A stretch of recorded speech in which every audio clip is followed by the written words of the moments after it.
Hello साथियों, मैं सौरभ कुमार सिंह और लगातार इस विषय की चर्चा हो रही वो है बिहार में शिक्षक बहाली के मुद्दे को लेकर। और कल एक बहुत महत्वपूर्ण दिन है, दो मामलों को लेकर लगातार कार्रवाई चल रही है। और निश्चित रूप से बीपीएससी द्वारा आयोजित जो परीक्षा सेकेंड फेज की होने वाली है और जिसको लेकर डेट भी अनाउंसमेंट हो गया है, तो दोनों मामले को लेकर अगर सीटेट अपियरिंग के मामले को लेकर कल कोर्ट में जो याचिका दायर होगी, और दूसरे सेकेंड मेरिट लिस्ट को लेकर, जहां तक कि सबको पता है कि जो बीपीएससी द्वारा आयोजित परीक्षा में सेकेंड मेरिट लिस्ट यानी सप्लीमेंट्री रिजल्ट को लेकर लगातार आंदोलन हो रहे हैं और उसके लिए लगातार हम लोग से धरना प्रदर्शन कर रहे हैं। तो कल 22 तारीख के दिन आप सबको सूचित कर दे कि गर्दनीबाग धरना स्थल पर हजारों की संख्या में परीक्षार्थी उपस्थित होंगे और प्रथम फेज की बहाली में सप्लीमेंट्री रिजल्ट को लेकर अपनी बातों को सरकार के समक्ष, आयोग के समक्ष रखने का प्रयास करेंगे। तो आपको बताते चले कि जो भी तैयारी है उसके लेकर पूरी तैयारी हो चुकी है। प्रशासन से भी वो सहयोग लिया जा रहा है, उनका भी आदेश पत्र प्राप्त हो गया है।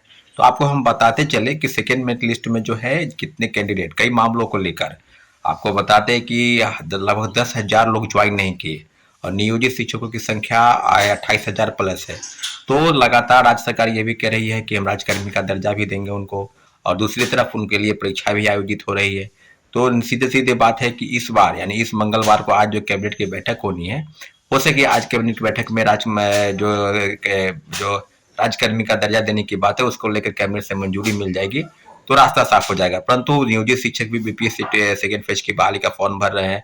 प्रथम फेज में लगभग 28,000 से ज्यादा शिक्षक नियोजित, उनको सफलता प्राप्त हुई। तो सब आंकड़ों की अगर बात की जाए तो 15,000 से 20,000 ऐसे लोग हैं जिनका रिजल्ट सप्लीमेंट्री रिजल्ट आना चाहिए, परंतु आयोग की तरफ से अभी कोई स्पष्टीकरण नहीं आया है। 17-18 जिलों की सूची प्राप्त हो गई है, परंतु अभी तक जो चीजें हैं उसको लेकर कोई विशेष तैयारी नहीं हुई है। तो हम लोग एक बात आपको बता दें कि लगभग जो सूचनाएं प्राप्त हो रही है कई जिलों से, जो बातें हैं और जो खबरें निकल कर आ रही है कि लगभग 5,000 के आसपास ही रिजल्ट निकलना चाहिए, परंतु ऐसा नहीं है। कई जिलों से सूचनाएं अभी प्राप्त हो रही है।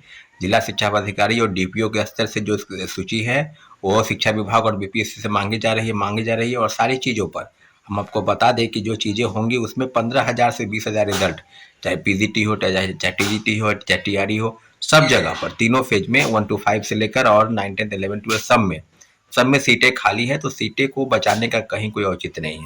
अगर हम ये भी मान के चले अगर ऐसा नहीं होता है तो सीधे सीधे ये कहा जाए कि ये सीटों का एक घोटाला स्तर है, क्योंकि 1,22,324 का जो आंकड़ा है और उसमें लगभग आप ही बता रहे हैं कि लगभग 90,000 लोग ही ज्वाइन किए।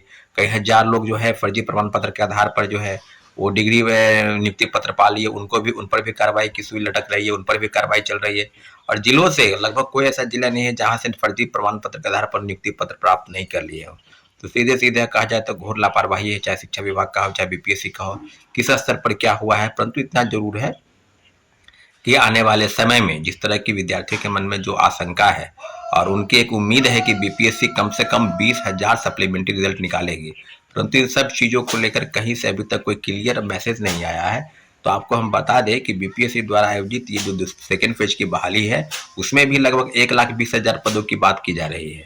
तो सीट को, वैकेंट सीट को कंपनसेट किया गया और अब भी जो बाकी है जितने कैटेगरी का, प्रत्येक कैटेगरी में उतना ही मांग है। तो फिर उस सीट को बचाने का कहाँ कोई औचित्य है। जितना कट ऑफ गया है मिनिमम कट ऑफ, उसके पास पास जितने भी रिक्वायर्ड कैंडिडेट हैं और उनकी जो मांग है उनका यही है कि सप्लीमेंट्री रिजल्ट निकाला जाए। अब प्रत्येक कैटेगरी में कितना रिजल्ट आएगा, चाहे पीजीटी हो, टीजीटी हो, चाहे टीआरई हो, तो सब जगह तो हम लोग का एक स्पष्ट मानना है कि पीआरटी में सीटों की संख्या 1 to 5 में कितनी है। आप ओवरऑल चीजें बताइए, कहाँ कहाँ किन किन विषयों पर शिक्षकों की भारी मात्रा की कमी है, उस सब चीजों पर आप एक डाटा प्रस्तुत कीजिए। परंतु अभी तक जो संभावना है वो है कि कम से कम 20,000 रिजल्ट जो है वो हम लोगों की संभावना है कि निकलेगा, परंतु जो खबरें निकल कर आ रही है कि लगभग 5,000 ही रिजल्ट निकलेगा। अगर ये सब चीज है तो कल एक महत्वपूर्ण एक बैठक है, बैठक के बाद धरना प्रदर्शन होगा और जो भी चीज सरकार के समक्ष मांगों को रखने का एक प्रयास है। तो उम्मीद करते हैं कि आप सभी साथी से जो सीटेट अपियरिंग है वो केस संबंधी चीजों को समझेंगे और जो सेकेंड मेरिट लिस्ट को लेकर मांग लगातार कर रहे हैं वो भी कल धरना प्रदर्शन गर्दनीबाग में 10 बजे सुबह आने का प्रयास करेंगे। अगर आपको लगता है कि आपकी मांग सरकार तक पहुंचे तो आपको भारी से भारी संख्या में गर्दनीबाग धरना स्थल पर आना होगा और तभी अपनी बातों को मजबूती के साथ रखेंगे। साथियों, जैसा कि सबको पता है कि जो चीजें आपके समक्ष सरकार के पास जाएगी उस चीज की वैल्यू है, उस चीज के रिगार्डिंग जो भी चीजें होंगी आपको हम बताते चलें कि कल महत्वपूर्ण दिन है दोनों चीजों की, सीटेड अपेयरिंग और सेकंड मेरिट लिस्ट को लेकर साथियों। ठीक है, धन्यवाद, जय हिंद।